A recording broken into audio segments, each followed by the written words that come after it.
हमारे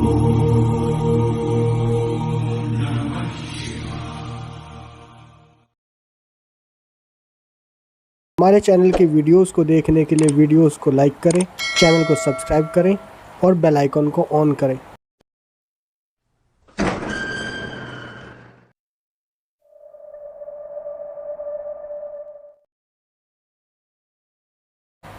नमस्कार दोस्तों, मेरा नाम है आशु कौशिक और आप सुन रहे थे एक डायन की कहानी। तो चले शुरू करते हैं साया डायन का एपिसोड 2। तो रजत की सारी बात सुनने के बाद फिर अवनीत ने कहा, पर उसे हुआ क्या था? बार बार बस यही बोल रहा है कि उसे वहाँ नहीं जाना चाहिए था, उसने अपनी ज़िंदगी बर्बाद कर ली। उसके साथ हुआ क्या था यह तो बता। फिर रजत बोलता है, तो सुन भाई, यह बात आज से लगभग 1 साल पहले की होगी। उस दिन शाम के समय जब हम 4-5 लड़के गांव के चौराहे पर बैठे मस्ती कर रहे थे और नागिन भी उस समय हमारे साथ में ही बैठा था।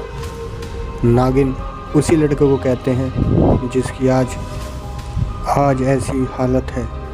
पर बातों ही बातों में उसे डायन कोट की बात चिढ़ गई।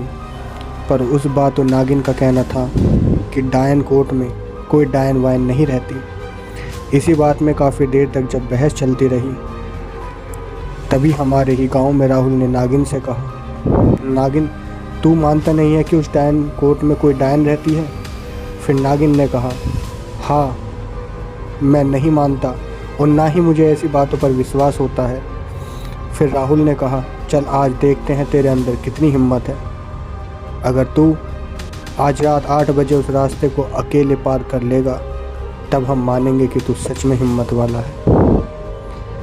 तब हम वहाँ बैठे बैठे दोनों की बातें सुन रहे थे और हम बस यही लग रहा था कि दोनों बस मजाक कर रहे हैं। लेकिन फिर नागिन ने कहा, ठीक है आज जाऊँगा, पर मुझे क्या मिलेगा? फिर राहुल ने कहा, चल ठीक है। फिर लगी 2000 रुपये की शर्त। इसी बीच दोनों के बीच में शर्त लग जाती है और नागिन तुरंत उसकी बात मान जाता है। पर हम सब उसे बार बार जाने से मना कर रहे थे कि भाई मत जा, क्योंकि हमने पहले ही कई लोगों को वहाँ जाकर मरते हुए देखा था।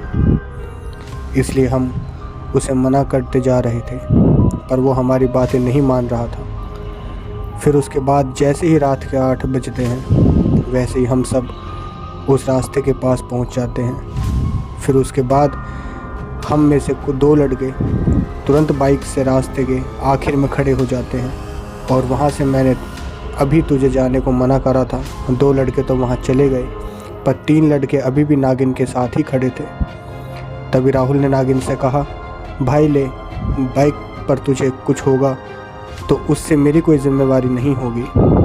फिर राहुल की बात ख़त्म होते ही मैंने कहा, भाई नागिन एक बार और सोच ले, 2000 रुपये में कुछ नहीं होता, फालतू में तू खतरा मोल ले रहा है। फिर नागिन ने कहा, भाई तू चिंता मत कर, मुझे कुछ नहीं होगा। फिर उसके बाद नागिन ने राहुल से उसकी बाइक की चाबी ले ली और तुरंत बाइक स्टार्ट करके निकल गया। पर हमें जो 3 लड़के जो वहीं रुके थे वहीं खड़े खड़े उसके इंतज़ार कर रहे थे और कहीं वो वापस ना आ जाए। पर लगभग 30 मिनट तक जब वो वापस नहीं आया तो हमने दूसरी ओर खड़े लड़कों को फ़ोन लगाया, पर उनका कहना था कि वो अभी तक ही वहाँ पर नहीं पहुँचा। हमने जैसे ही ये सुना हम काफ़ी घबरा गए, क्योंकि वो रास्ता मुश्किल से 20 मिनट का ही होगा। उस समय कुछ समझ में भी नहीं आ रहा था कि हम क्या करें, पर अभी हमने सोचा ही था हमें अब उनके पास जाना चाहिए, फिर सोचेंगे कि क्या करें। फिर उसके बाद हम तीनों दूसरे रास्ते से होकर अपने बाकी 2 दोस्तों के पास चले गए। तब तक लगभग 1 घंटा हो चुका था, पर तभी भी नागिन वहाँ नहीं पहुँचा था। वहाँ पहुँचकर हमने तुरंत नागिन को फ़ोन लगाया और उसको फ़ोन नेटवर्क क्षेत्र से बाहर बता रहा था। और वैसे भी उस फ़ोन में नेटवर्क होता भी तो कैसे, क्योंकि वो जिस रास्ते से आ रहा था वो रास्ता पूरा जंगल वाला था। फिर उसके बाद जब रात के 9:30 बज गए तब मैंने उसको कहा, भाइयों मुझे लगता है कि हम सबको वहाँ साथ जाकर देखना चाहिए, नागिन को ढूंढना चाहिए, क्योंकि वहाँ हमारी वजह से मुसीबत में फंसा है।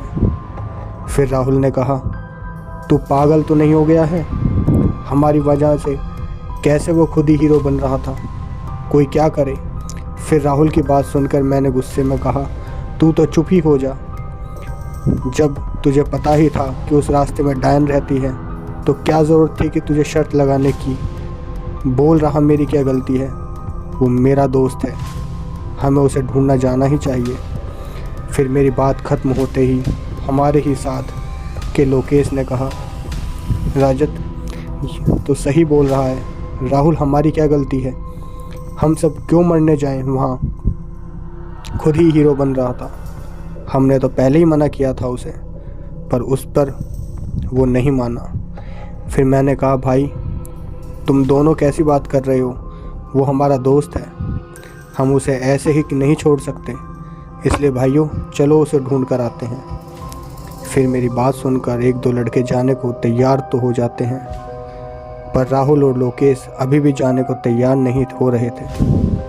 और फिर मैंने उन दोनों से कहा, अरे अगर उसकी जगह अभी तुम दोनों में से कोई होता तो नागिन भी कभी ऐसा नहीं करता, वो एक सच्चा दोस्त है।